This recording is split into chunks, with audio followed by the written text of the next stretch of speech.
එක දවසක් අපේ නමින් වෙන්ව එන්න අනේ දුරක්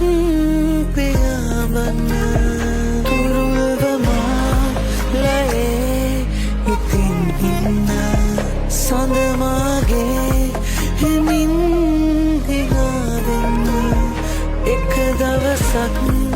අපේ නමින් වෙන්ව එන්න අනේ දුරක් පියාඹන්න